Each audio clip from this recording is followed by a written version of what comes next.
would you like to start off? Yes, please. Thank you, Bill. I'm so happy to be here and to be invited by you. My name is Maria Dolores. I'm the founder of the Human Contract Foundation, and the Human Contract is 7 promises of our human rights and human responsibilities, because we have both rights and responsibilities as humans.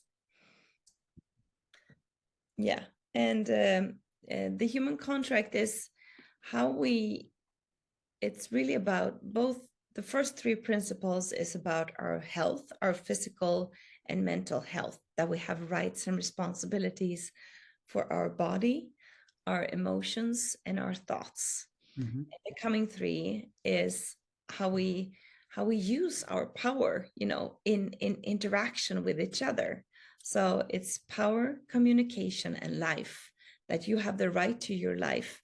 You have the right to live with whomever, wherever, and however you like, but not at the cost of any other. And then the 7th principle is about us as a humanity, united, that we can make a change. So it's bringing hope. And I was so privileged and to talk about this. Last year was an amazing year, 2023.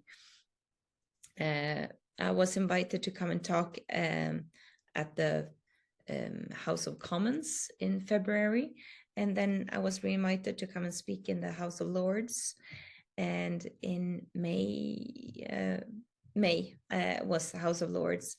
And then in August, I was the keynote speaker at the World Peace Conference. And the day after, I received the ambassador for World Peace Award 2023, which was a great, great honor. And this was in Stockholm. And then I was on a small tour in September, October in United States. I was in Sacramento, in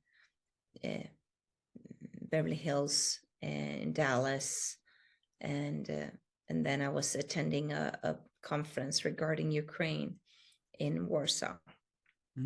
So you really jet setted about in the last yes. And next week, I'm going to see friends in Dubai and networking with the potential partners. So, and we had a really great start this year. We started the 4th of January.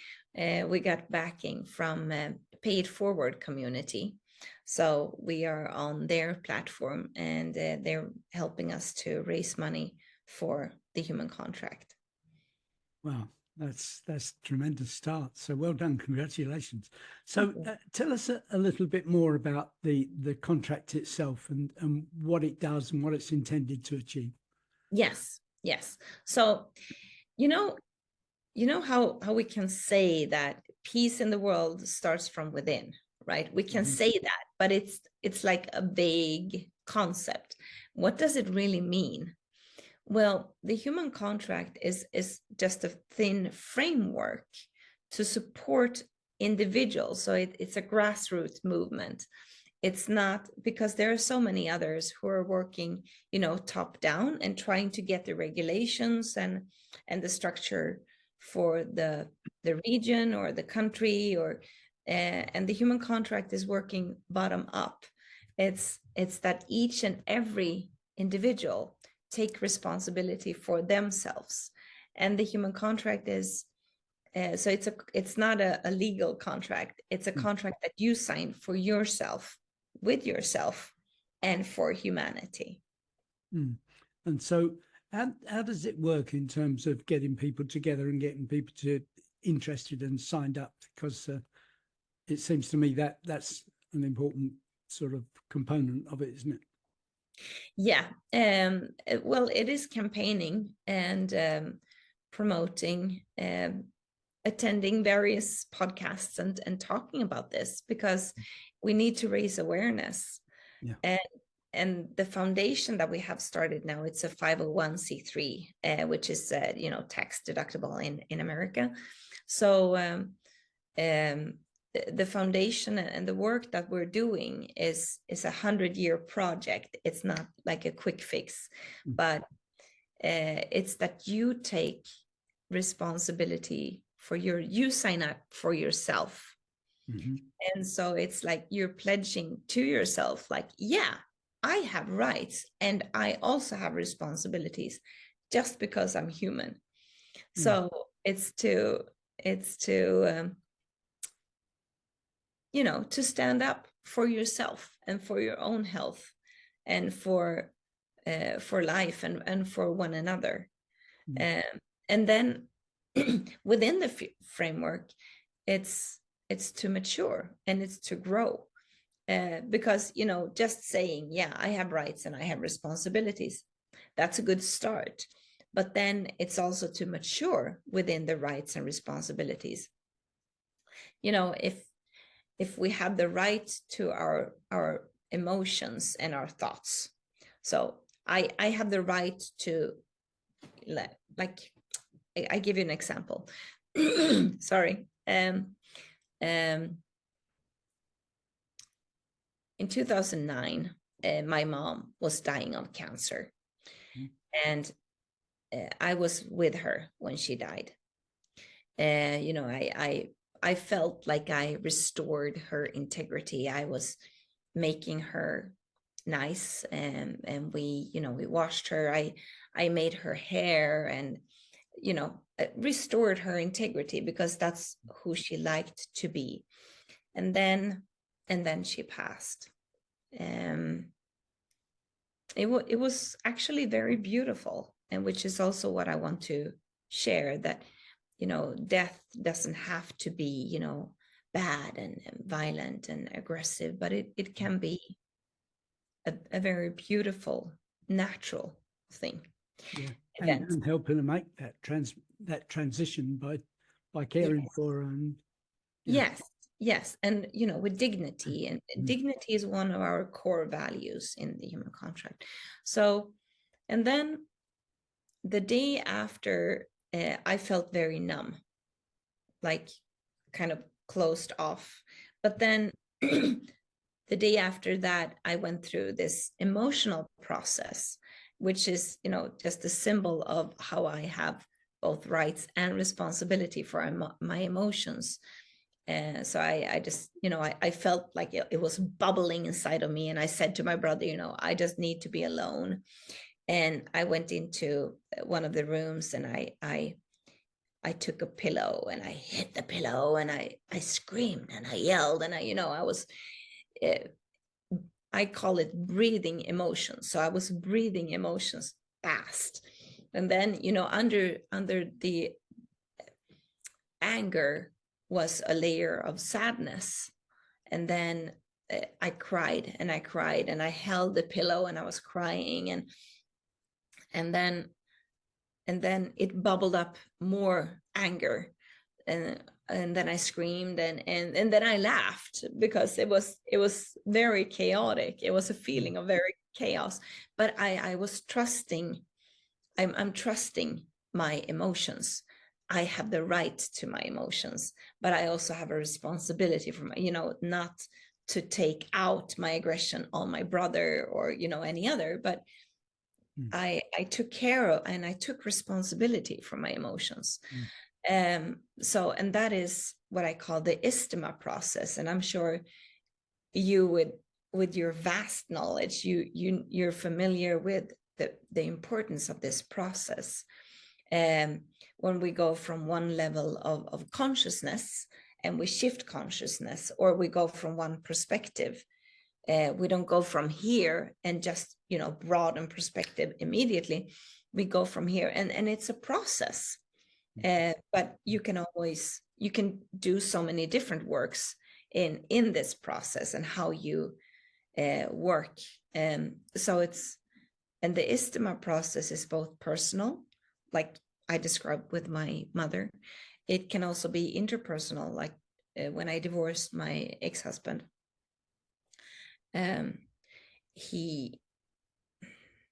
His grief came out in a very destructive way, and he, so I wanted the divorce, and he was grieving a lot, and it was very destructive. He followed me. He knew where I was. Um, uh, yeah, it would. And during this time, he also developed a brain tumor. So his health was really not good. We didn't know it at the time. Um, and then in 2015 he died. Mm. That's also when I started the thoughts that is now the human contract. It's because I published a book called A State of Grace: Human Rights and Human Obligations. And in the book I describe about six areas that is derived from United Nations Declaration of the Universal Human Rights. So that's where the original thoughts of the human contract originates from. And is that book available? Can people buy it? It's currently in Swedish, so that's a thing that we're doing this year. Also, it's on our to-do list to translate and update the book. But it's and I had the title in English. Actually, it's in Swedish, but I didn't find the words of a state of grace, because what I mean is that when you are in a state of grace and I am in a state of grace, that's how we create the state of grace. So again, peace in the world starts from within. It's to take responsibility for our own body and thoughts and emotion. And you know that it starts with the number one, it starts with our physical health and how we are balanced in our chemistry and or hormones. And okay, yeah, that's good. So tell me more. For example, if somebody wanted to know what are the rights and what are the responsibilities, so the human contract, of course, we have a website. It's www.thehumancontract.world or .com. So we have and there anyone can find all the information, and also to connect with us. And I'm also available on LinkedIn. All right, good. So, I mean, how does this play out in day-to-day life for an individual? Could you kind of put a word on that? Well, it starts, we wake up and with our body, and the first principle is body. So it's the four fundamentals of the body, sleep, food, exercise, and intimacy, or how touch is so important for us as humans. So those are the four basics. And then it's about the movement, or the power, that we have the rights to our power, which is really the personal power. How do you choose to use your power? You are given this, you have this life, and how do you use your personal power? That is your time and your energy. What do you use with your time and your energy in your life?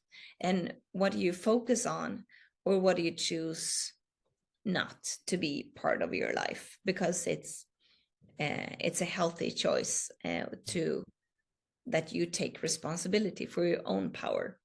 Within the so power is the fourth principle. And then the sixth principle is communication, that we have the freedom of speech and the freedom of creativity. So when you're using your time and energy, what do you create? How do you speak? Or and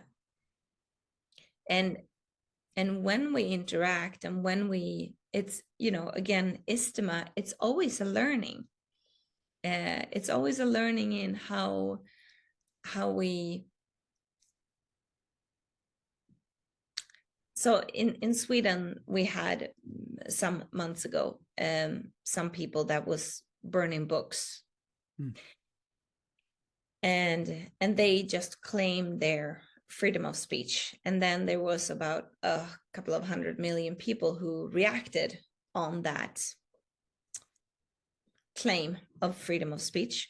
And then if you feel that you do have the freedom of speech, then you cannot only claim your freedom, you also have to be accountable and to stay in listening. So if you're burning books or any other example that we do, or how we express or create, it's always to stay in communication. It's to listen to the reaction and to trying to broaden perspectives. Yeah. And the sixth principle is about life. It's about navigating that you have and to take the right for your life, but also responsibility for your life. And and if you go on a subway or the bus, or if you see things that you hear a quarrel or argument, or if I hear my neighbors, it's collectively united responsibility to step up for one another and say, hey, can I help you with something? What's going on? And to be more curious and to care about each other. So that's the human contract. And it's basically just, it's encouraging, giving hope, and that each and every one of us can make a difference. We are making a difference. So it's really about adjusting your behavior to fit whatever's happening at the time. And really, I suppose at its heart, I suppose at its heart, it's about perfection, isn't it? Or is it? Perfection. I just see it as, to mature.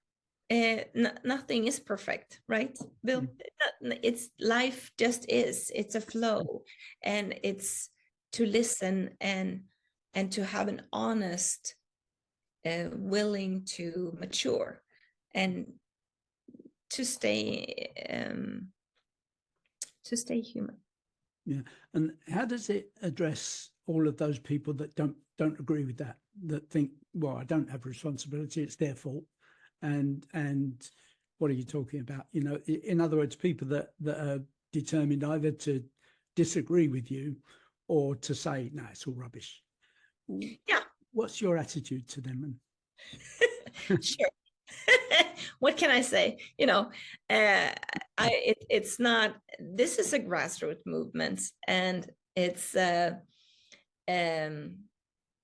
I believe that united we can make a change.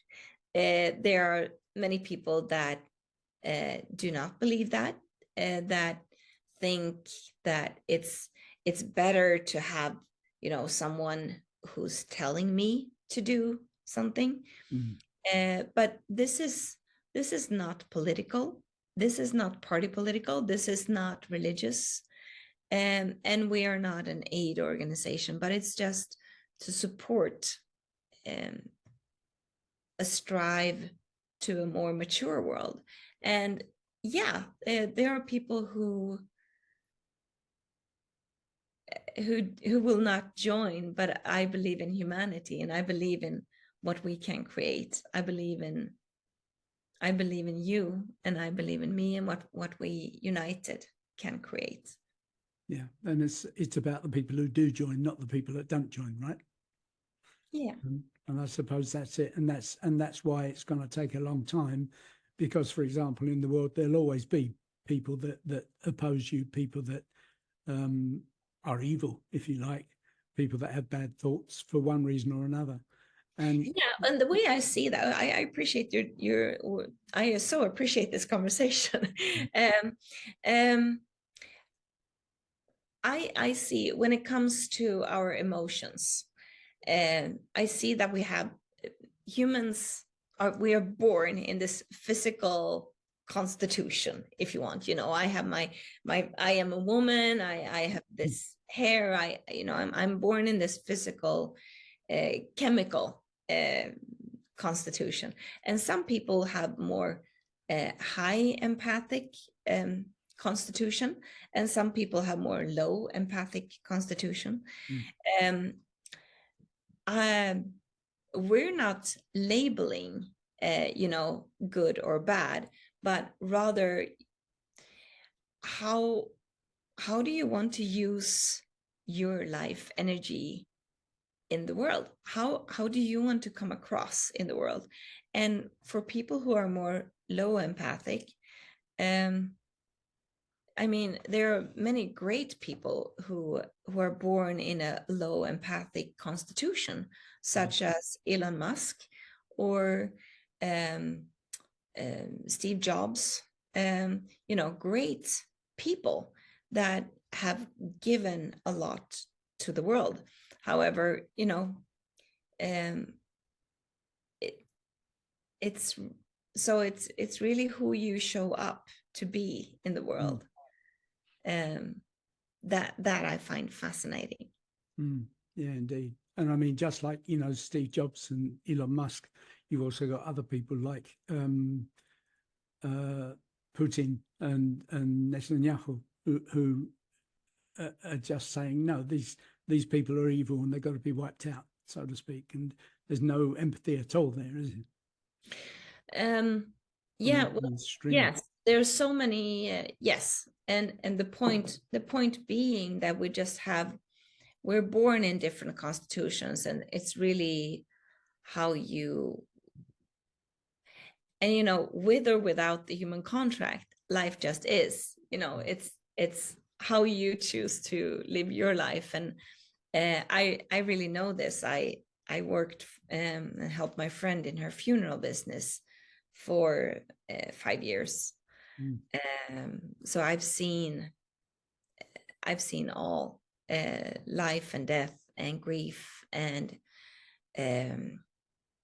beyond. And I know that beyond different ages, beyond labels or gender or background, I've seen a young girl who committed suicide, or another girl who was shot, or the guy who lived on the street for 15 years, and the lady in the Chanel dress, and the youngest being 1 day old, and the oldest being 107 years old.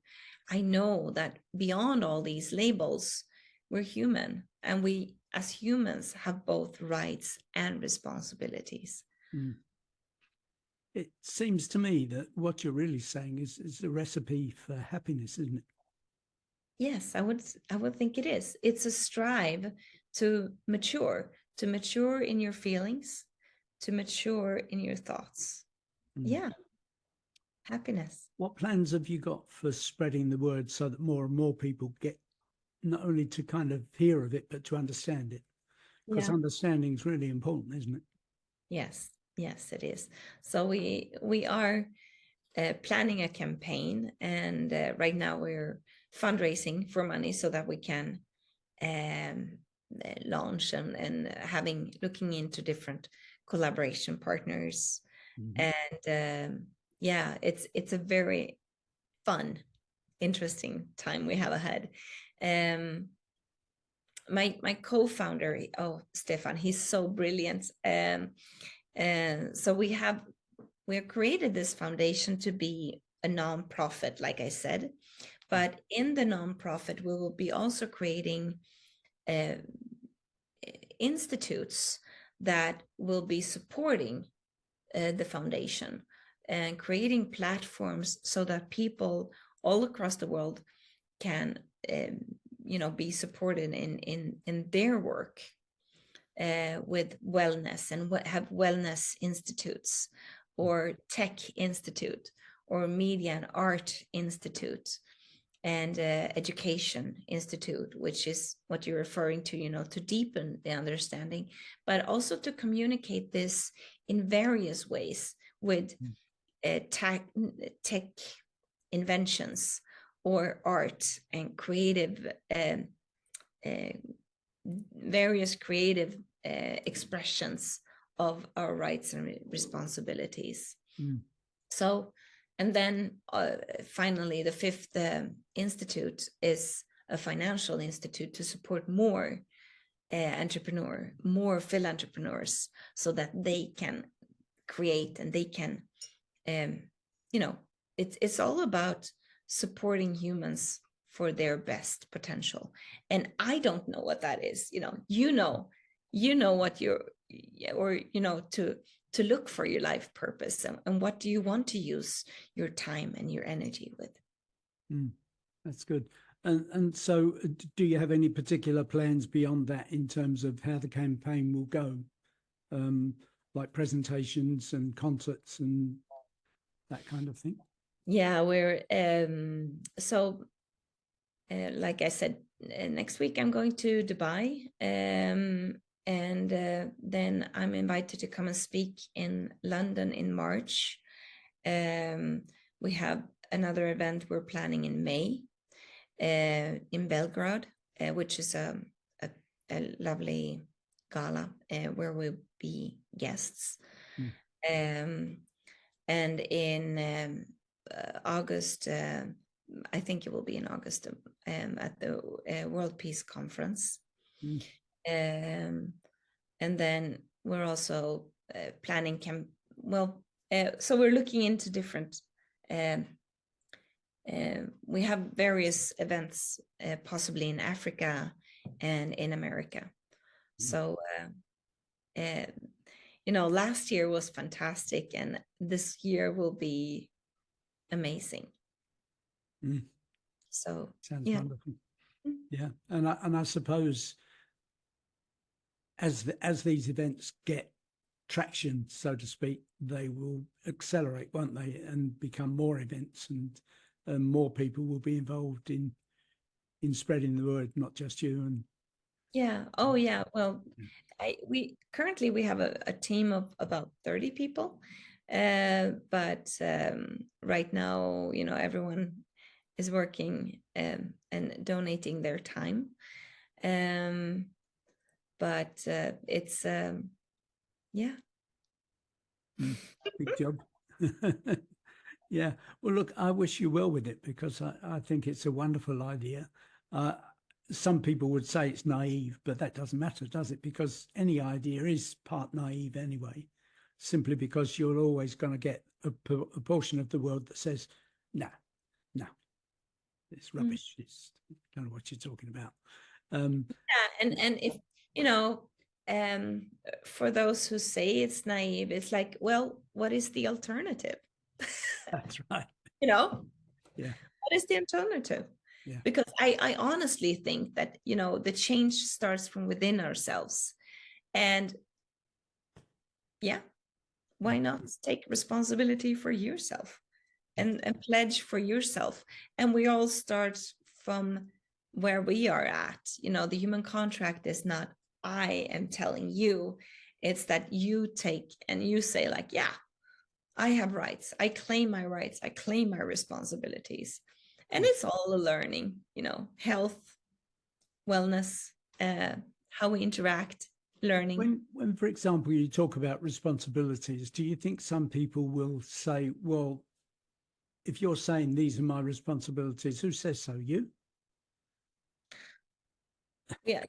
And the foundation, the human contract, and it's based on United Nations Declaration of the Universal Human Rights, but it's taken in an interpersonal perspective. So it's based on what 200 different nations agreed upon. But it's just that we don't only have rights, we also have responsibilities. Yeah, indeed. Yeah. Well, look, this is wonderful, and I do hope people sign up for it, and I hope they will look at the website. Tell us again the name of the website. Yeah, thehumancontract.world or thehumancontract.com. It's the same. Yeah. Okay. Thank you. Well, Thank thank you. you too. Yeah, this is Appreciate it. wonderful.